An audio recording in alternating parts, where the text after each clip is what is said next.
Welcome to Tahoma Clinic's Tuesday Night Talks. This is Dr. John Sherman. I'll be talking tonight on diabetes and the prevention and natural treatment that we use here at the Tahoma Clinic.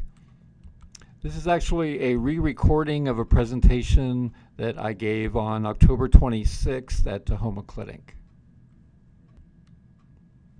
First of all, I'd like to talk a little bit about the history and demographics of diabetes.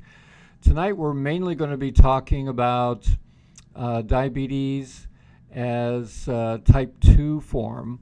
Most of the prevalence of diabetes in this country especially is due to the type 2, also called insulin resistance, which makes up 90 to 95% of all diabetics. The other 5 to 10% is the type 1, which is insulin-dependent diabetes. Historically, diabetes seems to follow the Western diet throughout the world. So the more refined foods, the more sugar, the more high fructose corn syrup is introduced into various traditional cultures, there's much more likelihood of diabetes to follow. In 2008, there was a prediction of 57 million people in the U.S. Considered pre-diabetic. Many people are pre-diabetic without knowing it, and it's not until they get overt symptoms and they go to their physician to figure out what's going on, and they are diagnosed as diabetic at that point. As a projection into the future of American diets and diabetes, the prediction is 1 in 3 Americans will be diabetic by the year 2050.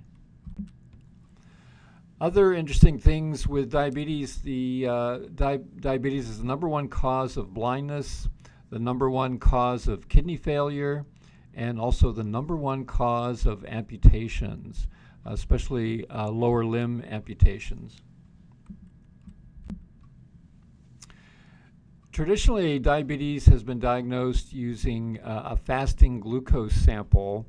After a 12-hour fast, a patient is checked using a simple blood test to check their blood sugar either through the serum or through the a simple finger stick.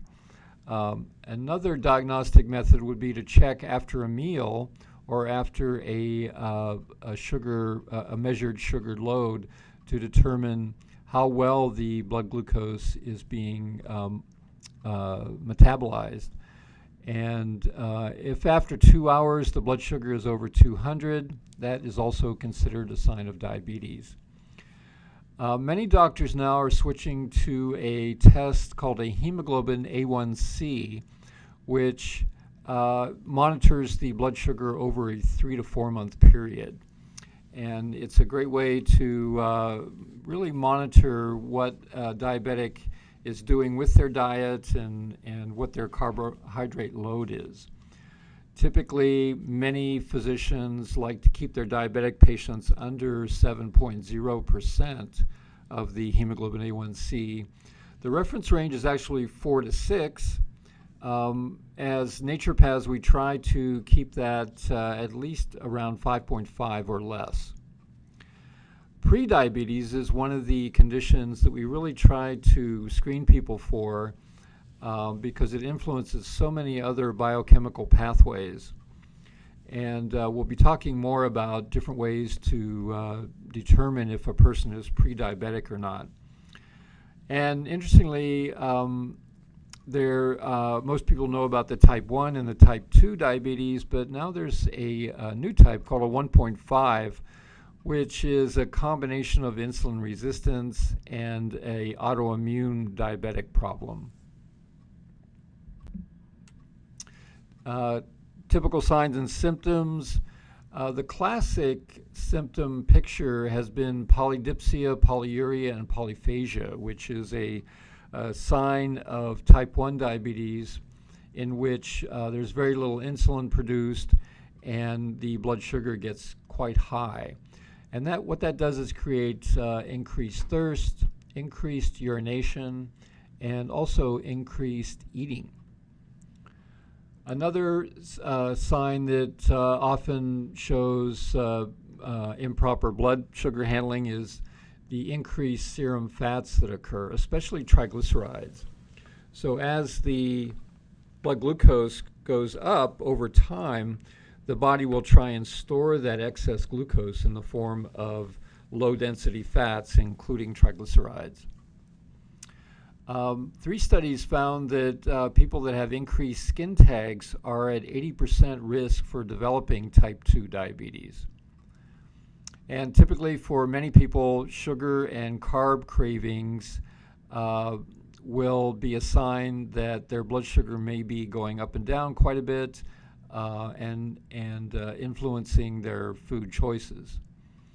Another sign that you could be pre-diabetic is signs of hypoglycemia, where your blood sugar can drop so low you become shaky and irritable, and you feel much, much better after eating a meal.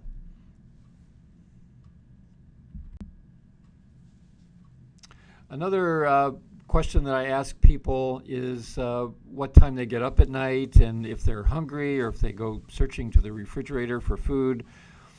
This can be a sign that their cortisol nadir, which is the time during the night when the cortisol is at its lowest.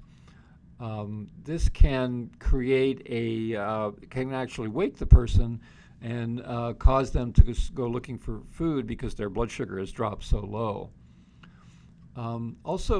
Many people confuse blood sugar imbalance with feelings of anxiousness or even depression.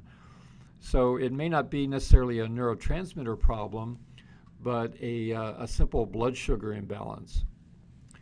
And of course, as our blood sugar imbalance gets worse and worse, there tends to be much more obesity. It's harder to lose weight at the same time. Dr. Wright, our medical director here at Tahoma Clinic, made an interesting observation that he found more diabetes, more type 2 diabetics in patients who had early onset osteoarthritis, especially prior to age 50. Diabetes are much more susceptible to infections, and especially yeast or fungal infections, although this can also be due to a low thyroid function. Dr. Wright also found when he checked many patients on their essential mineral levels, diabetics tended to be high in calcium, magnesium, and zinc. And typically in diabetes, their blood pH becomes very acidic.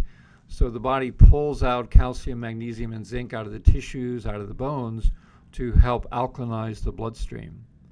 And this can also cause cataracts over time, which of course is a deposit of calcium into the lens of the eye. I'd like to talk a little bit about lab testing. Food sensitivities are one thing we typically check here at Tahoma Clinic, mainly because food sensitivities can aggravate the person's immune system drastically to a point where it can cause fluctuations in their blood sugar. And previously we talked about hemoglobin A1C as being the most common test people do, and now it's been approved for screening for diabetes. So it's being used quite a lot. Typically we will use it in a common metabolic panel that we do on everyone. And again, the hemoglobin A1C will monitor your blood sugar over a 3 to 4 month period.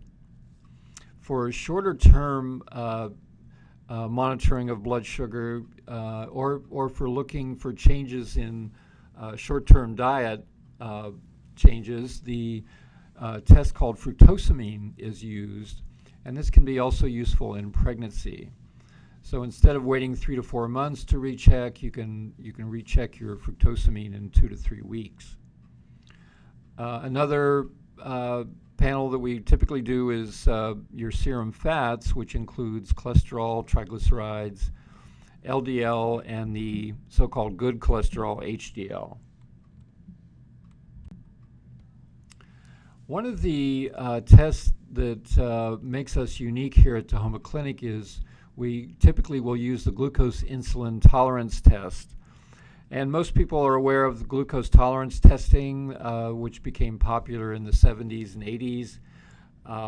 But in the 1970s, Dr. Joseph Kraft did a lot of research and showing that diabetes was a very much more common condition than was realized.